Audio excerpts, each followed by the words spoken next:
This is Vodafone Healthline, and you're welcome to another episode proudly brought to you by Vodafone. The future is exciting. Ready? Vodafone promises to bring you nothing but the best of quality healthcare. We're focusing on women and children, you know, and so today is no exception. We have here our doctors in the studio who are ready to answer all your questions. We have Dr. Foley, Dr. Hilda, and Bright. Right. Hi, guys. Hi. Hello. How are you doing? I'm good. You look And good. you? I'm fine. Why is it? I didn't know that come up. Make up you.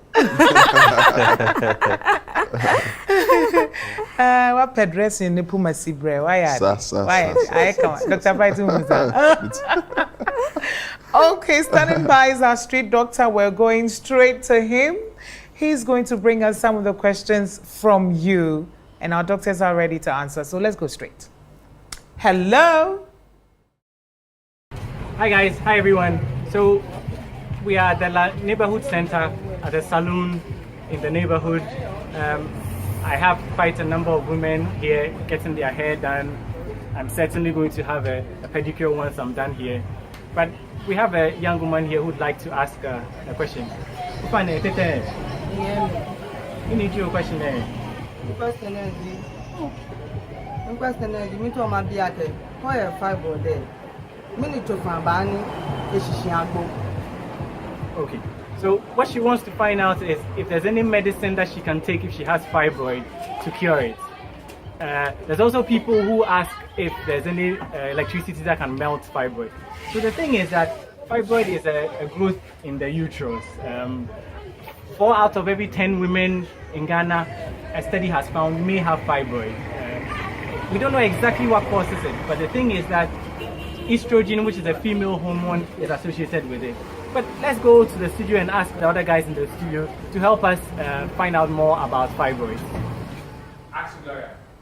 You're fine, eh? Over to you. Oh, you are done. You answer a question there, Halle. Okay. Okay. That's for the guy, they're few. So I'll just continue in Chi. You know, I think this is a really very important question she's asked. There are quite a lot of women in Ghana who have fibroids, you know, and it's quite worrying to them when they go to the hospital and they're told they have fibroids. And you realize that with the option of surgery and not doing surgery but doing something else, every woman would choose to go and do something else apart from surgery. So yes, indeed, you find people saying that there are medications that can melt the fibroids. There's electricity that they can apply to the fibroids in some certain way that gradually shrink the fibroids. All these have not been scientifically proven. There is no case of somebody taking medicines that the fibroid disappears. There's no, evidence of somebody using some form of electricity to melt the fibroids away. These are means where people just lose their money, and when it gets to the point where they have to do what is really necessary, they don't have the money. The only way to manage fibroids is through surgery, okay? The fact that you have fibroids doesn't mean they will go and take it out. If you have fibroids but it's not worrying you, you're not having heavy menses, probably you're trying to conceive and you're not having challenges conceiving, we leave it there, all right? But as soon as it begins to cause problems, you're trying to give birth, the conception is not coming.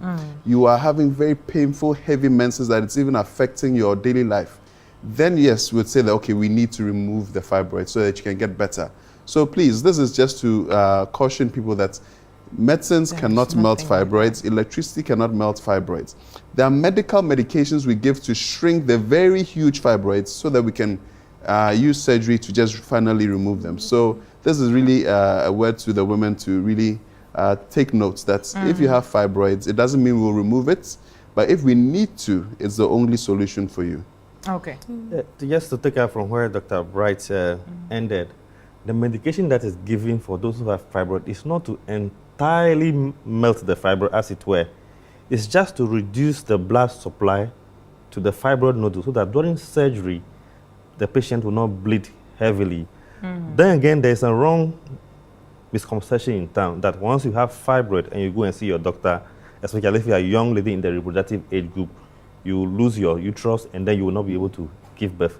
That's a very wrong notion. When you have a fibroid, they will assess and see let me put it this way, when you have fibroid, and you have the desire to give birth, or you are in the reproductive stage group, the operation that will be done for you is just to remove the fibroid nodules, and your uterus or your womb will still be there for you to have your reproductive function if you so desire. So young people who have fibroid should be encouraged to see the doctor early rather than wait for fibroid to develop other complications and therefore make the surgery difficult, and then for them to lose their, and that may lead them to lose their uterus, if I may put it that way. Okay.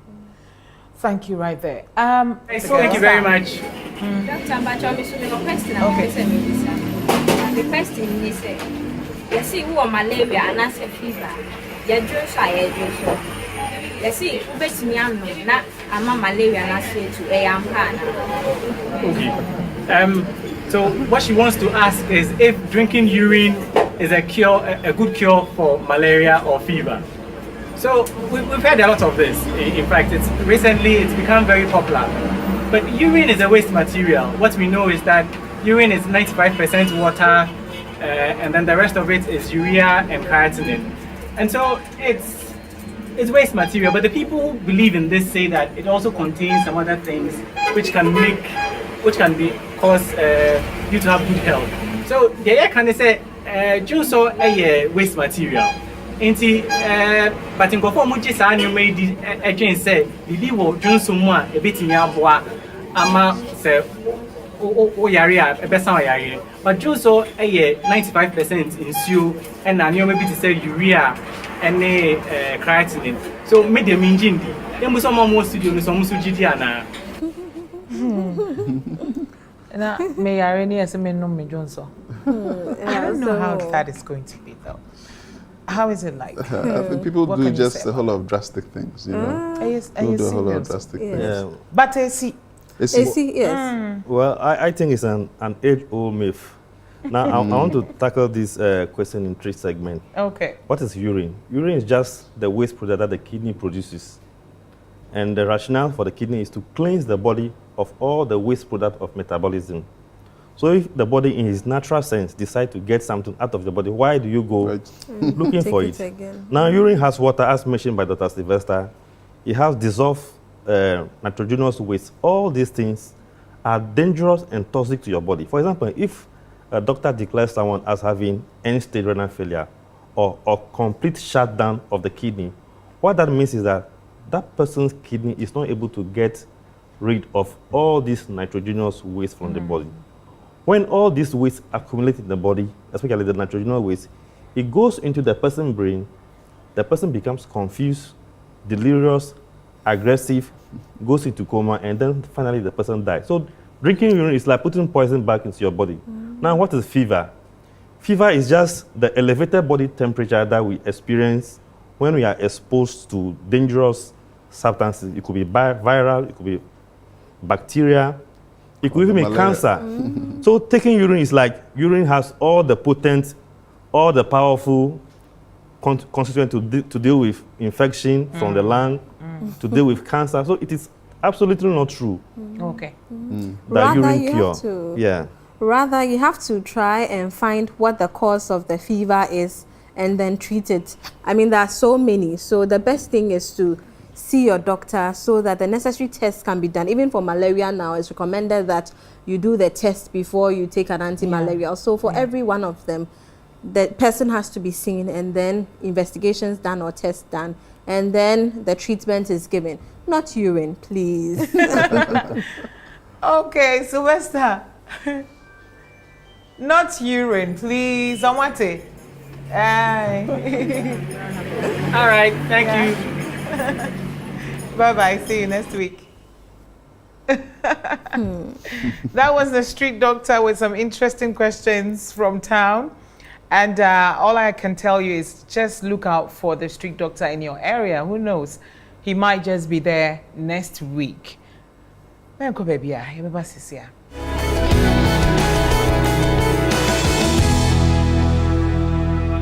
Hi. Hi. Oh, your hi is short, like you are short of words. Oni bibi, maybe didi mami didi mbini kasa later. Hold on, I'm coming, okay? Hold on. Hey, how many we do? We have 15 minutes. That means 500 megabytes. Keep talking. You're having lunch. Hey, do you know that breakfast comes before lunch? What are you eating, food or drink?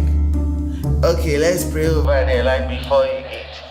Oh yeah, Kesi. Call Vodafone or any network and get 10 megabytes of free data every minute you talk. Dial 5050 to subscribe.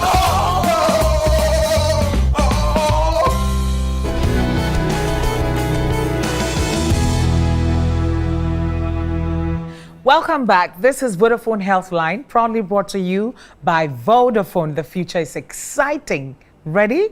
We have more for you on this episode, but for now, let's go to the health corner and keep fit, where Kojo and Michael are standing by.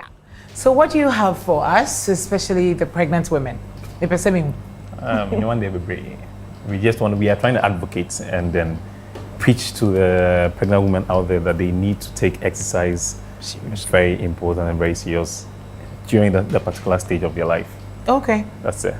You realize that when ladies are pregnant, mostly in Ghana, well, that's where I am, so I can't really tell. But then we treat it like a disease, which is actually not the case. You are very fine. You have to live your normal daily life.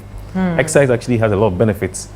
Rather, when you're not exercising when you're pregnant, you realize most Ghanaians eat a lot when they are pregnant, and therefore they start gaining unnecessary weight, which can even lead to heart-related diseases. Okay. You know, the gestational and diabetes and all that. Okay. So ideally, we would want to tell them that exercise is very important. Wherever you're when you're pregnant, please take your exercise very seriously.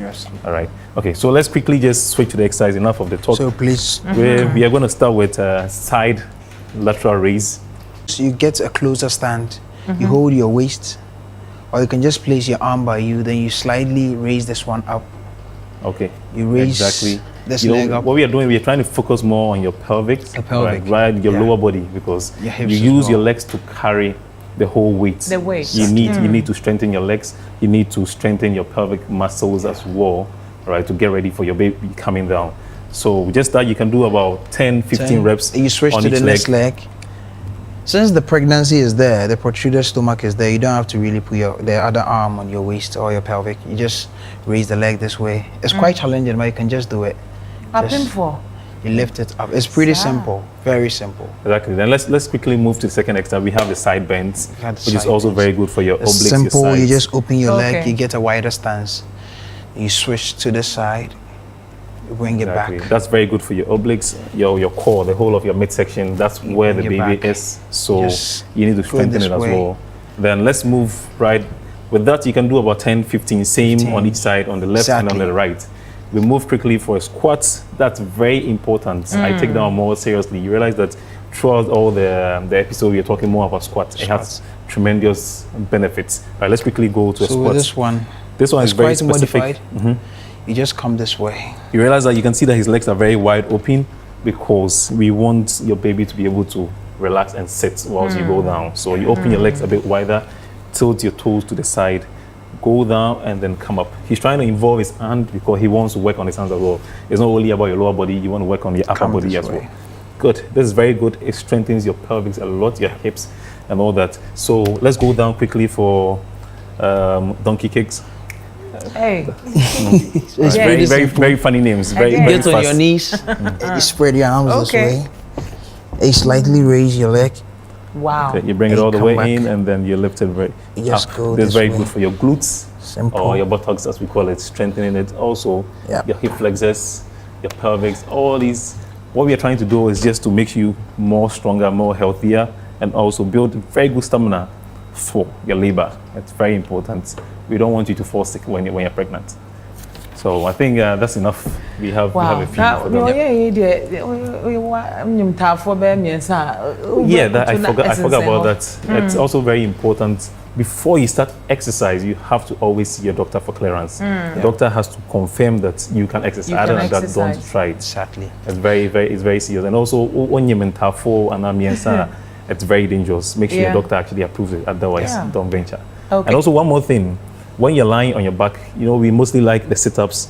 She's not feeling too good about the size of her stomach, so she wants to do some crunches and all that just to reduce the size of the Bring it stomach. out. It's not possible. Don't During even try that. pregnancy, it's And it's not. even very bad Every when you year. lie down. There's not good enough blood flow or blood circulation in your system. We can make you very dizzy.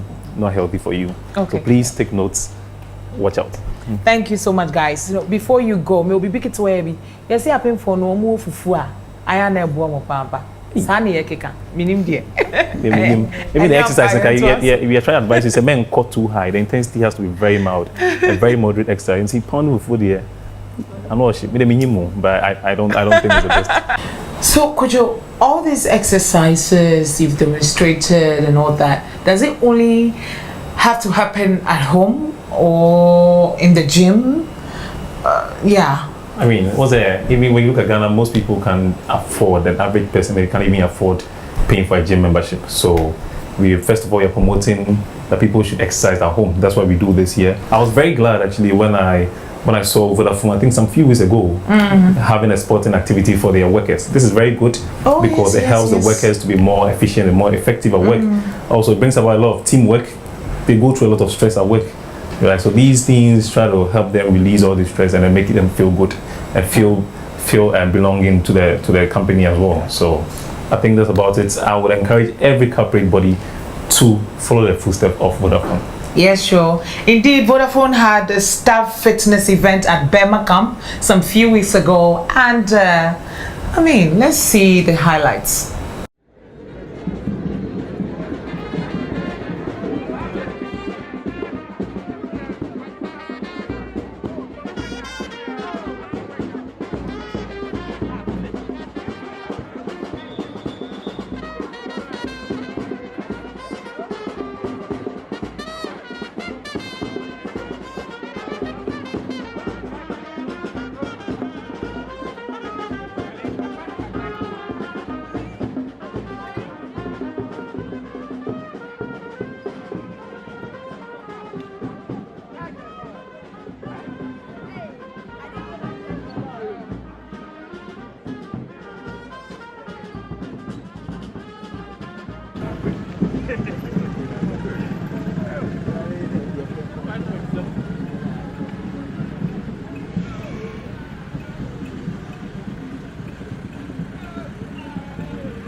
we dey be kan mofra no enho asem na so ansa na be kan no em say mama yenko 255 la ne question questions kaka ana okay so we have some questions from you from the 255 line and doctors will take over from there.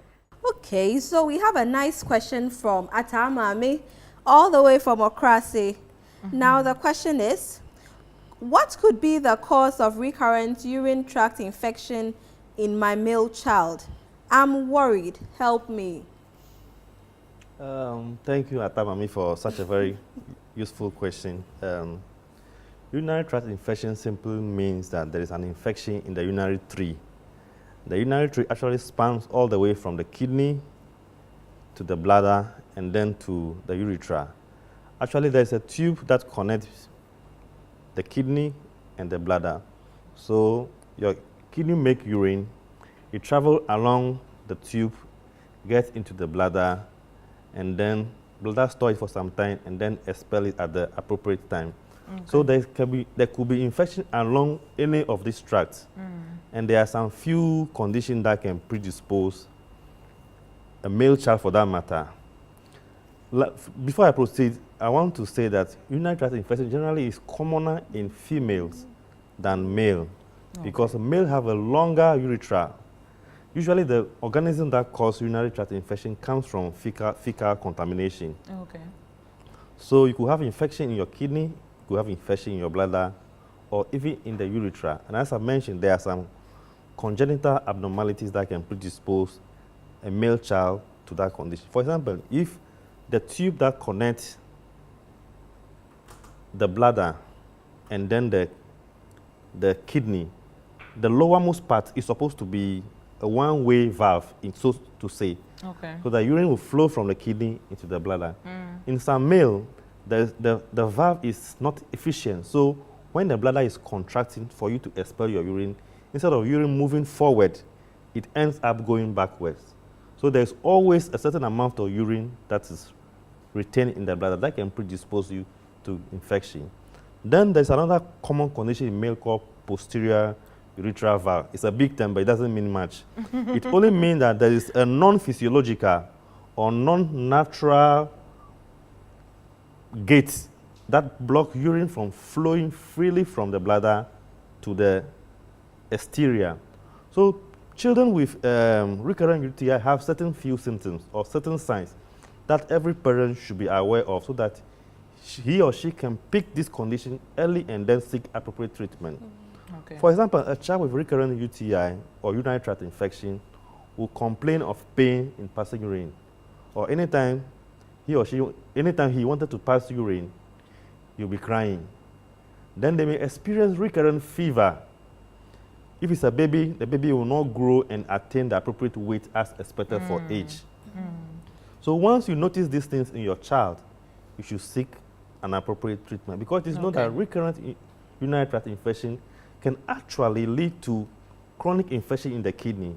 And the chronic infection in the kidney can lead to chronic renal failure. It is one of the commonest causes of chronic renal infection in children. So it's an important condition that every parent should be aware of and pick it early. Just a caution to the parents that they should be aware. It's not every fever that is malaria. So if the child has fever, you go and buy malaria medicine. Meanwhile, there's a problem going on probably in the kidneys, which could actually cause serious complications if it's not taken care of. Okay, so shall we go to the next question? There's a 255 question coming from Salamatu in Savalogu in the northern region. It reads, sometimes I have my period twice in the same month. Should I be worried? Could it lead to an increased risk of infertility? Should she be worried? Salamatu, this is an interesting question. So the menstrual cycle is a bit, do I say, complex for a lot of women. But essentially, many women will see their period after about every 21 days. Okay, so after 21 days, you see your period, and then that is the start or the beginning of the cycle. Okay, if you happen to have your period after more than 21 days, or you happen to bleed for more than 8 days, then your period is likely to be irregular. Another thing is that You know, I've said that it will be almost every 21 days. So if you add about 7 days of bleeding, that's like a 28-day cycle each, okay? So if, for instance, the month is a 31-day month, then it's possible that you will have your period again on about the 29th day or so. So that means that you have had your menses twice in the same month. And that is not abnormal. That is actually expected. So it is not a problem. There are also some people who feel that their menses should come on a particular day each month. No, it's not like that. It changes. So it's really about the length or the duration of your cycle. And that is what is going to determine what day it's going to fall on next. There are, however, some people who have this irregular menses, and some of the causes may be related to stress. If you are very stressed out, it may affect your hormone balance, and then you may have irregular menses. Athletes or people who have extreme exercise or undergo extreme exercise may also have irregular menses, and those who are severely underweight. So if your weight, you have issues with your weight, you may also have irregular menses, okay? It shouldn't necessarily cause you to be infertile. However, if an ovulation or you not ovulating is the cause of the irregular menses, then you may have infertility. Therefore, it is important for you to be seen by a doctor and then be assessed, okay? If an ovulation or you are not ovulating and that is the cause of your irregular menses, then the appropriate things will be done or put in place to make sure that you become all right. I just wish I'd known Salamatu's age, you know, but then apart from that, there are things like fibroids. Fibroids are with quite a good number of women in Ghana, and these can cause bleeding in between your normal menses, okay? If you have an ovarian cyst, sometimes it can cause that. If you have an infection, all right? Now, the more important reason why I wanted to know her age is that there's cervical cancer. So if you have a problem with cervical cancer, one of the early signs are bleeding, you know, especially post-coital bleeding. After you have sex, you see some blood there. So I think it's very important that you shouldn't take it lightly. Just go and look into it. Like she said, the doctors can always sort it out for you. Sort it out, okay. Can we take any more questions? If not, we will have to just go straight to adults only. I think that's about okay for him. Sure. All right, so adults only is coming up. Please stay with us. Don't go nowhere. But empenyufo no. Oma mofra no kwanchen. Edu empenyufo mu. Ekwan adem yeba. Ya doctor for ya krado. E try ya hunketo ebi. Please stay.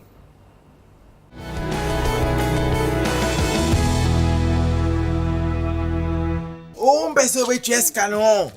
We dem be hwehwe na oketo ebi. Jai na me hwehwe na. Aha, on saw you my show. Credit not signed. My guy, take my phone to your call. Oh, Jonathan. No swear. She, Vodafone is a C. So we are called Kasa, Sima Bakubia, or more 10 megabyte data free. Hey, yo, the three Chifatwa corner so.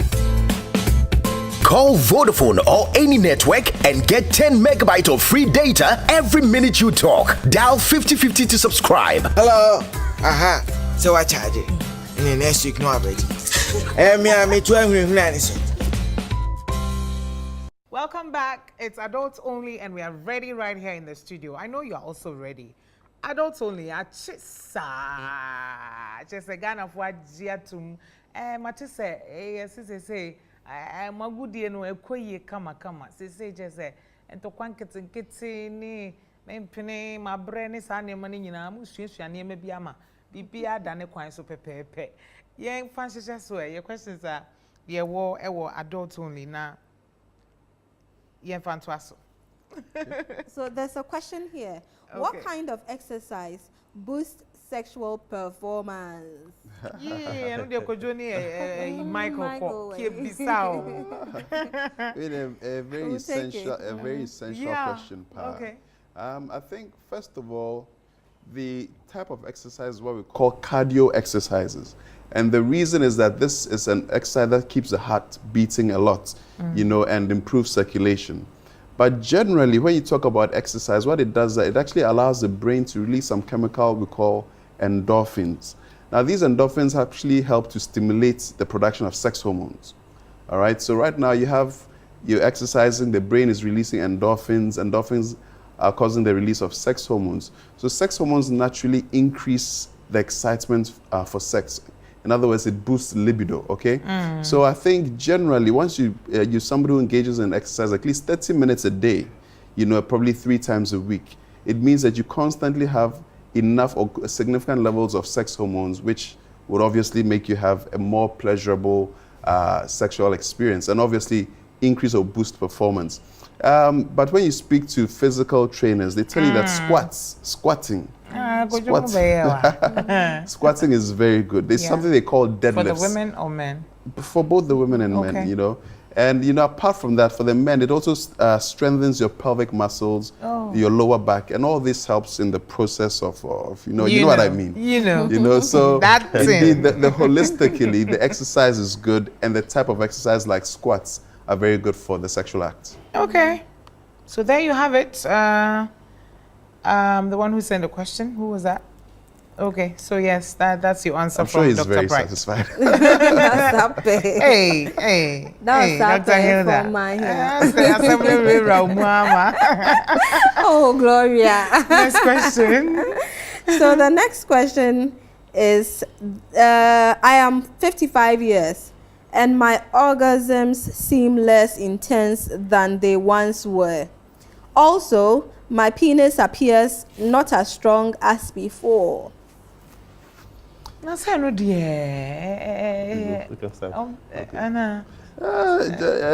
major problem. 55 years. 55.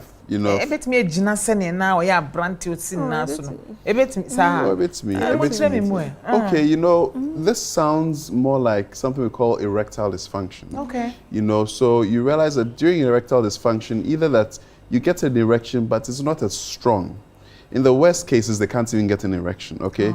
So probably he's progressing to that stage. Now, first of all, erectile dysfunction most times is as a result of either some form of stress, either psychological stress, physical stress. It could also be depression. But that aside, there are also some physical causes of erectile dysfunction. In some men, there's the main thing is that for erections to take place, there's this coordination between the brain, the nerves, and the muscles. So once there's a block or a problem in any of these areas, it can cause erectile dysfunction. But majorly, hypertension, diabetes, raised cholesterol levels, these are 3 main things. Then you now go to obesity, okay?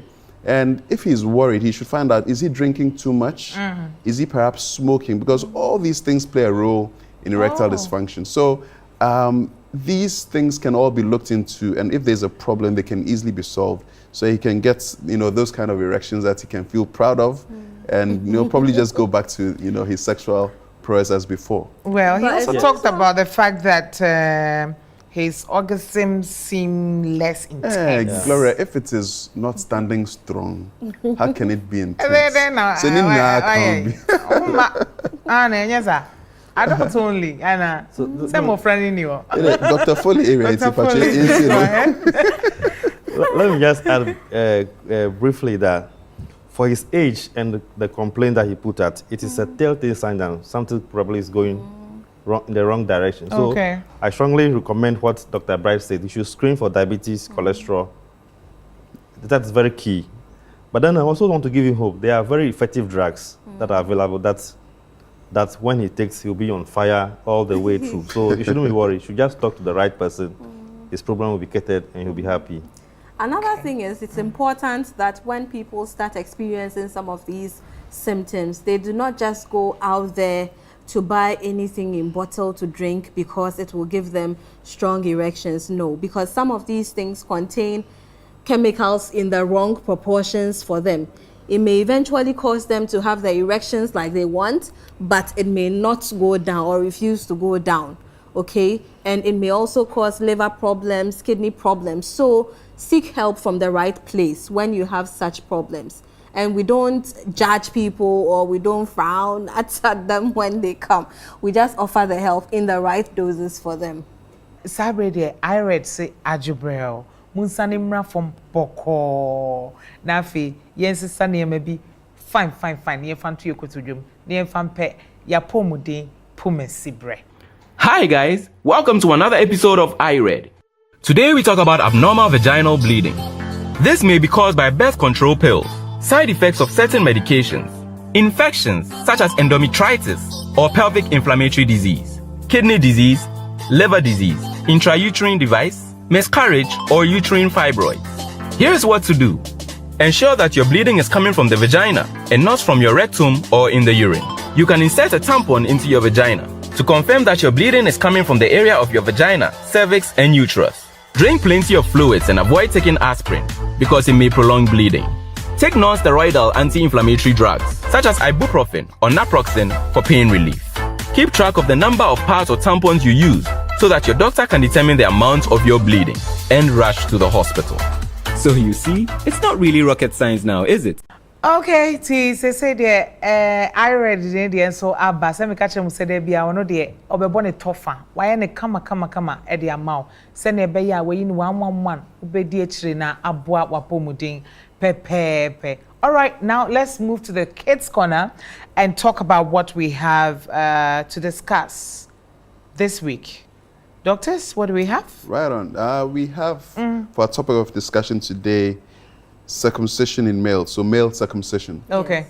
Okay, so male circumcision essentially is the removal of the foreskin of the penis of males or male children. I mean, it could be done in adulthood, but usually it's done in children. Why is that? Okay, so the thing, it has like a lot of benefits, okay, but sometimes it's done for religious purposes, sometimes for cultural reasons. So it's not automatic that every child who is male will be circumcised. Some of the benefits of health include the reduction in the frequency of urinary tract infections. It helps them to keep the place cleaner, easier or more easily. Another thing is there's a reduced risk of sexually transmitted infections when the person is circumcised. Reduced risk of penile cancer is also a benefit when the children or the people are circumcised. So there are many, right? Yeah. There are many. Yeah. So we should circumcise our male children and not female children. There are some people who do female circumcision and we say it's a no-no. We strongly advocate against it. So no female circumcision allowed. Wow. Wow. The others will add some. Hey, Muteo. Emano, yes, baby, wo Ghana ha. Omo ya pa, mo frani be nyina fe na edin sem bebre ebre omo. Said omo fa so kra eye. Ene omo use kra ede ye ni nyina ha mo fra no na omo da che aye basa. Ho no ayin fio. Ti mo ho ban emayen. Do we have any more questions? I think earlier on you asked Dr. Hilda you asked Dr. Hilda why is done in children. Circumcision can be done, I asked, can be done at any stage or any age. All that you need to do is to see the qualified people. It is quite a safe procedure in a competent hand. So what I would like to say is that there are a lot of people in our local community that we call wanzam who have been circumcising. Yeah. If these people are not trained and certified to do what they should be, what they do, they will be doing more harm than good. Because they will be using instruments that are not well sterilized. So they will be transmitting blood-borne or blood transmittable infection from one person to the other. For example, hepatitis B can easily be transmitted from one person to the other. So it is very important not to go to people who are not well trained, who do not understand the principle of hygiene, who do not keep the instrument well sterilized, so that you don't get you don't end up getting more health problems when you go for a simple procedure like circumcision. Okay. I think the main take home for me is that first of all, go to a qualified person. After that, you realize that your child would usually be in pain. The place would be swollen. Sometimes there'll be a little discharge, but which is normal, clear discharge. These are fine. The most important thing is to very much keep the place hygienic so that it wouldn't become infected. Okay, but however, if you notice that the place is beginning to smell or the child is bleeding too much, you must quickly go back to the doctor so that something can be done about it. Estimatedly, it takes about 10 days to heal and the child will be fine. So usually we just say manage the child's pain with some paracetamol, make sure you try and pamper the child so that at least it wouldn't be too much of a traumatic experience. But nevertheless, having said that, there's so many benefits to it, like Dr. Hilda said, and it's advised that parents look at that and also make sure that they circumcise their children. Yeah. Okay. Also, if you notice that where the urine comes from in the child is not coming from the tip of the penis, okay, or it's coming from under there somewhere, or you're not sure of where it's coming from, let a doctor see. There's a condition called hypospadias. Okay. In children who have such conditions, we wouldn't advise that you do circumcision for them. Rather, we prepare to do the corrective procedure instead of just circumcision, because some of that skin which people will cut off is what will be used in the repair. At what age do you check that? As soon as the baby is born? As soon as the baby is born. It should be found in hospital, but there are times when it may be missed. So, I mean, before you do, check it. The person who is performing the circumcision should also check it before it is done. Thank you, guys. Thank you so much. And my friend here, you do a mohaya na manage pa isanse ye chechra eboa awofo no ene sanboa mofra no so a ye ka omo ho asem enu nti na Vodafone ede esi omani so se season yi omo be hwe ama bibia akoyie sa ede ama ye se boafo enna na so Vodafone se boafo ewo heya boafo any baby ase aheya enu nti na omo ahyehye dwumadie ede ebeboa titiru ema ene emofra ene ye hwe ye maami bia fibroid anka eye aginsem ewo na pomodimu nanso ena Vodafone ene a doctor fo nti ne ho atono sesia enye ba akope ye hwe documentary ya ye beti ne America na se ye nkohwemra ye ba ye maami beba ha one na busuafo. We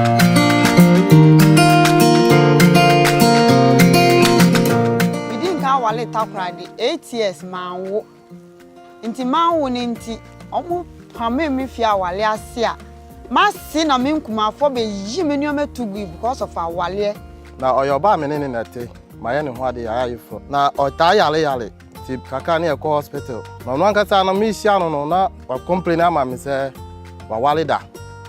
Na mum no wa wonti nipa no oja no na me ka jenso award e me ni anu ho problem because me won kwala me ni wo enti me ko ho ya sofo ama omode ya fa entitie mu enti ewie ne ya yefro na ya yefro no last year 3rd April ne ya yefro no which is last year still na oyale sa Me water kwara ne na me treat me afun say awonti na me ye na sana fibroid na esuma ma wodiem enti fibroid no so no na ebi chese ebibidro to me no ebi nso say omo ye operation wan hwa na wan wo bio enti na bibidon de no ma na onom enti da na mka je say me won say bibidon na wo nom no kwa enhye da anye dwuma bia mo na wo nom no mo na de ni na ye kese because first na ye for 90 say onum edo no wie ya no a fe de ba na e ba so enti e ma no hospital fit last year nyina na ho no hospital enti okoya enti this year oyale serious and ye de no ko doctor na hwe no Doctor na gajem say if you know betimi aye na fibroid there omo buku nipa no bi fit last year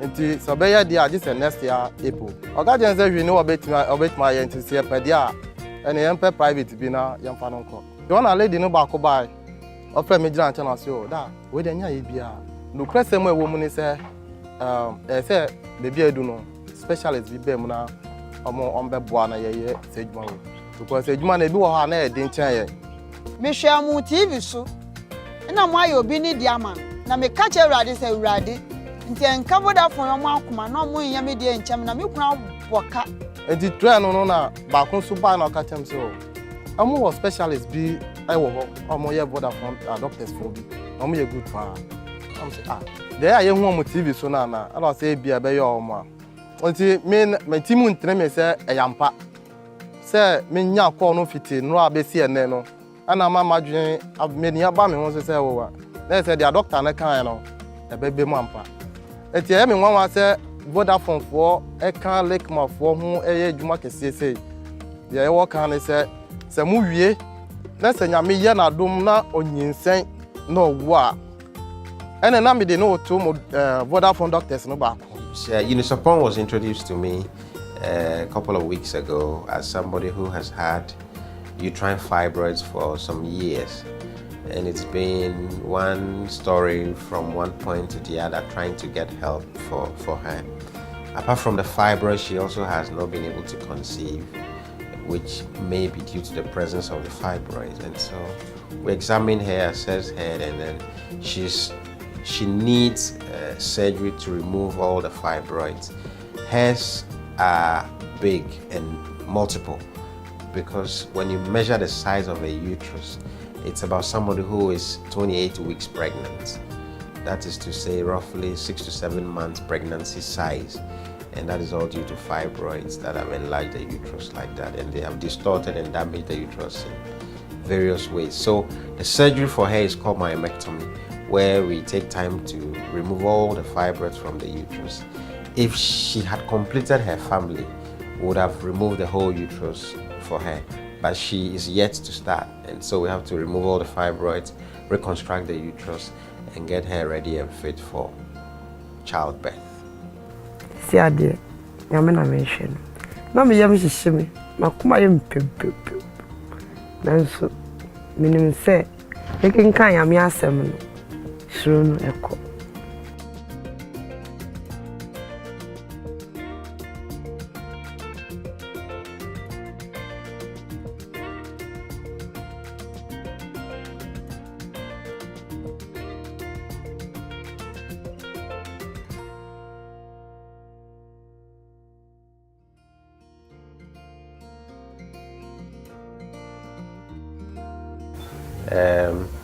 She had very huge fibroids, and medium-sized one and small one, various sizes. A little over 20 nodules in all that we removed. And other problems, the tubes were a bit swollen and from some infection she may have had, and then some problem with one of the ovaries. But we fixed all that we had to do, removed the fibroid, reconstructed the uterus, and then it took just about 2 hours, Ha, ya mami Eunice so asem na yakwa akohwe ede abai. Sene me din kankan ya mami no bebre e na akosa atibia mu a. Bebre antimi ansa ma. Esa Vodafone nti sese ne ho ato no a waye kama. Shape yi gina mu kama. Na ya mami Eunice anyo no kwa no bae. One ne ho kani ene bae. Aye friend no Mr. Nicholas.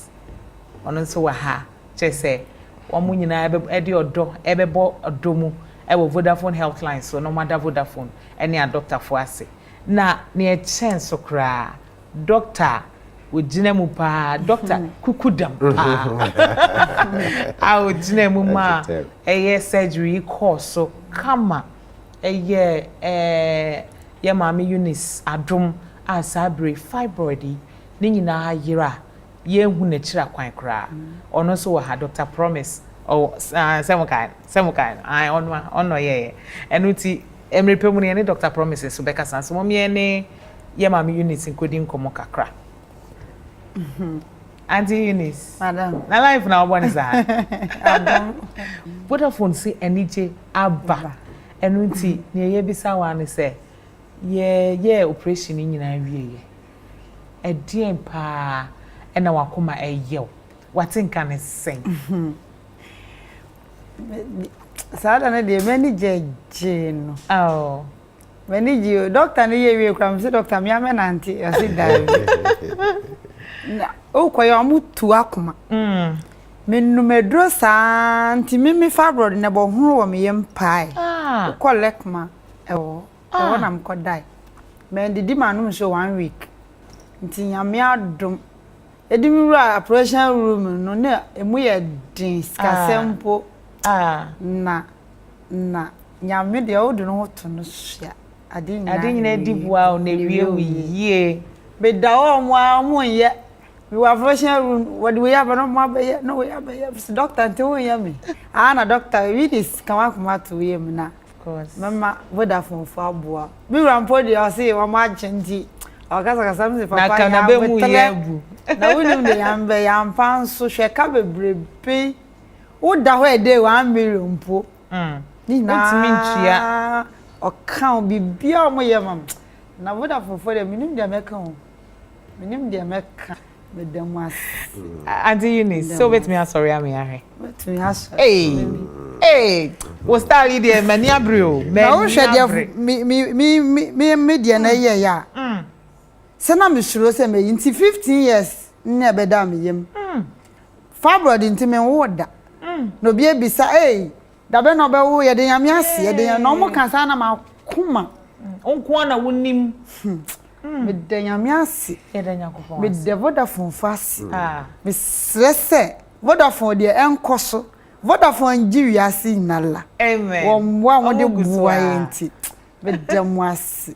Mama ye ne ye papa Nicholas Nkasa. Asema meka nyina ya sedan kwa. Koso. Da Vodafone fast bebre. Oma ye dwuma ni nyina ya anya hwe. Oma ye ni nyina. Oma ye ni nyina ya anya hwe. Da oma se department e bom nyina ye Vodafone ni nyina no. Ye ka se da mo se. Oma mu ba fie ni ye be kasa ye cheze efe. Na doctor ogina mu so ye operation no. Yame ton kwanem. O shira o no koso shira. Amen. Obi bia dwumedi odi wo ye ho bia no. Enhye ye. Amen. Yame be hyema ma. Amen. Na mo hwa me nso. Na me fa akonya we so atu menua no mema na o mo ye age group no to o mo fo. Sabi o partner court bia bi stay ya. Wan hwa obeka se wapa ba. Oh yes. Na so me ka hye nyame enum nyam se abra obegira na chi no na ye enum nyam hye. Nyame hye obi bia. Amen. Amen. Yanko Dr. Promise Ohona yanko J onosunan. So like I said, hers was very difficult because she has carried for so many years and has tried herbal medications upon herbal medications, you know. And this is what the women keep doing. The people deceive them that drink herbs. Unfortunately, some even say put the herb in the vagina. Some women have had a vagina sealed up because they put very strong herbs there and it bends the place that we had to go and do surgery to try and create a new vagina. No. Like we keep saying, if the fibroid is causing a problem enough to be dealt with, it has to be surgery. She's going through a major fibroid surgery. Look at her, you can't even tell. So it's doable, and then you have your life and carry on. Okay. A Vodafone for see, yenwie, and ya chino, almost suma say yenfa pass away mouth. Na dia kano na dia hwe wate yina ye neji wate amishira mu yina Vodafone for yamishira mu amen yamishira mu good thank you na mefa kwanya so masrese medam urasi nya nimpe na obua why ade de meka se ewrade nhira no amen na baby bialo yiniska of the woman ewrade nhira. Amen. This is what Vodafone can do. We'll be right back. For almost a decade now, supporting the vulnerable in times of need has been a pleasure for Vodafone. Your favorite TV program, Vodafone Healthline, is back with more refreshing episodes. This season, we bring you life-transforming surgeries, workout sessions with our fitness instructors, and insightful tips from our nutrition experts, along with our new set of doctors and an awesome host who will address all your health concerns. Vodafone Healthline, showing this and every Monday at 9 p.m. on UTV. The future is exciting. Ready? Asidakese ebekwa ma Vodafone se o ma hihye dwumadie ede abre ye nyina se ebeboa yen pa. Well, last words. Just to say thank you for having our viewers tune in to listen to us, and we're hoping to see them next week. Okay, is that all? It's been interesting and great so far. We promise viewers another exciting episode next week. Nice. Dr. Foley? I think the viewers should look for more exciting times in subsequent episodes. Okay, guys, thank you. See you next week. Well, this program was made possible kind courtesy Vodafone. The future is exciting. Ready? Another week gone. Let's keep moving. See you next week. Bye-bye.